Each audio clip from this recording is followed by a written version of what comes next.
Hey guys, this is What If here. I just want to talk about 2017 Atlanta race in the Monster Energy NASCAR Cup Series and just kind of talk about it because at the same time a lot happened, but at the same time not a whole lot happened, so it's kind of a weird middle ground. But as far as the Atlanta race is concerned, it was pretty good overall. I think a lot of people had complaints that it was, green flag for most of the time and everything, but I enjoyed it. I thought it was really interesting.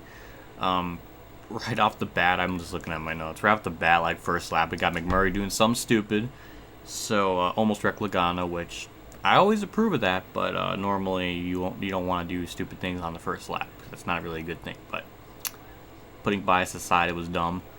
But the fanboy in me wanted me to see Logano just be destroyed, so I don't know. But yeah, it's just something worth noting. Then we had our first cycle at pit stops, and this is where the race I think really picked up and got super super interesting. I mean, not that the other parts before then weren't, but um, just people pitting at different points with a tire fall off and everything being so extreme. You can be able to gain spots or lose ground early on, later on. So it made pitting such an extreme importance. Like if you pit 10 laps sooner, you would have track position, but then you follow the pace and vice versa. So it made stuff like that really interesting to watch. And though the racing for the lead was not interesting whatsoever, because Harvick just pulled away and just slaughtered the field, the racing otherwise was pretty really good throughout the field. Multiple racing grooves, everything like that. That makes Atlanta amazing the way it is now. Also, we had Corey LaJoie. He had to pound the outside wall, so he had to do something. He's 2 for 2 now and hitting the wall this season, so that's good to know.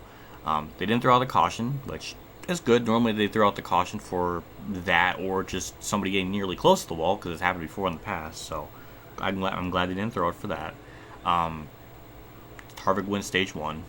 He won stage two as well. Um, it was just I was just shocked that there wasn't any like random bullshit cautions. Like the first two segments or stages, I keep calling them segments because they're just like the All Star race. It feels like, but first two stages, Harvick just dominated. I mean, Brad had a chance here and there just on pit strategy or something, but other than that, Harvick had the best car by decades, and really, it was pretty good. Like I know a lot of people probably aren't gonna like it because it's just boring or something, but I liked it because it was just the whole pure racing element, just letting the race play out and just seeing how people would do the strategies. It was really neat to see that and also this track really requires manhandling the car and a lot more quote unquote talent than other tracks. So it's good to see like the really good ones like stand out and all that and everything. And then we kind of got like right around like halfway point of segment two.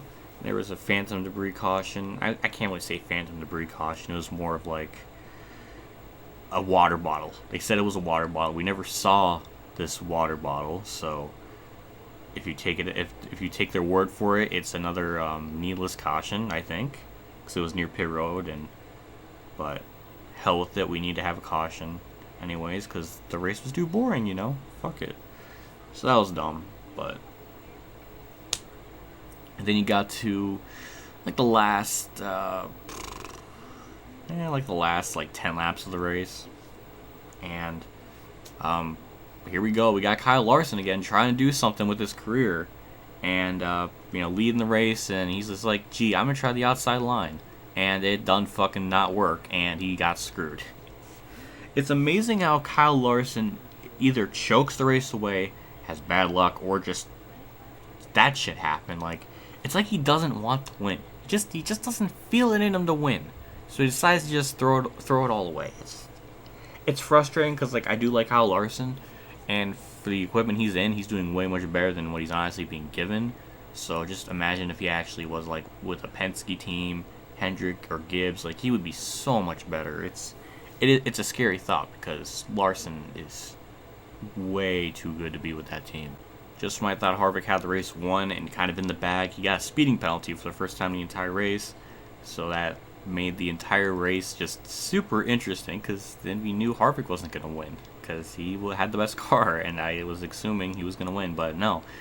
He got a speeding penalty. The Atlanta Harvick had to make a scene and bitch about it and blame somebody else for that mistake, even though Harvick, manned up and said that was his own doing. So, good job, Delana, making yourself look like a fool, I guess. I don't know. Just thought that was silly to get frustrated over it when Harvick manned up to it. Whatever.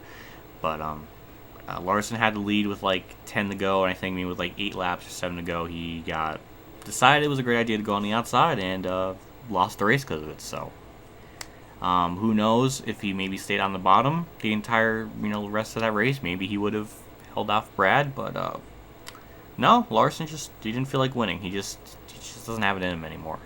One was good enough. He wants to share, so he just thought throw the race away.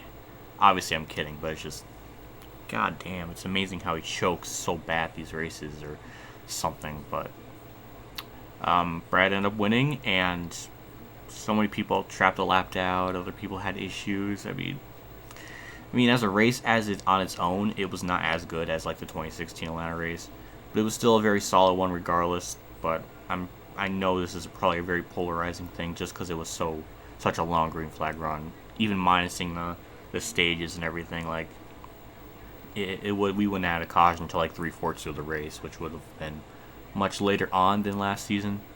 But I thought it was good. I enjoyed it. Like the battle for the lead, there was like next to no battle for the lead at all throughout the entire race. But everywhere else was really interesting to watch. So I think it's worth to check out. But keep in mind, this is kind of like the old school racing, like in the 90s and stuff. So that's what it felt like to me. So that was nice.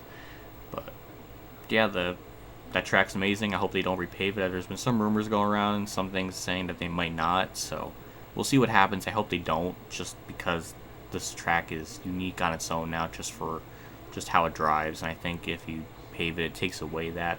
Though I understand the other side, it is an old track. There is a lot of maintenance to it. So I understand both sides, but I do wish they just don't pave it. And that's really about it. That's really all I have to say about the race. Overall, it was I thought it was pretty good. It was maybe like a 6 out of 10 type of deal. Daytona 500 definitely was more interesting. Atlanta had its own perks as well. Definitely super bad. I've seen way fucking worse races where nobody makes a move or anything. Like, I've seen worse. It could have been way worse, but I enjoyed it through and throughout. I thought it was good. Curious what you guys think. A lot of you guys, I'm assuming, are much younger, so I'm kind of curious if any of you thought it was boring.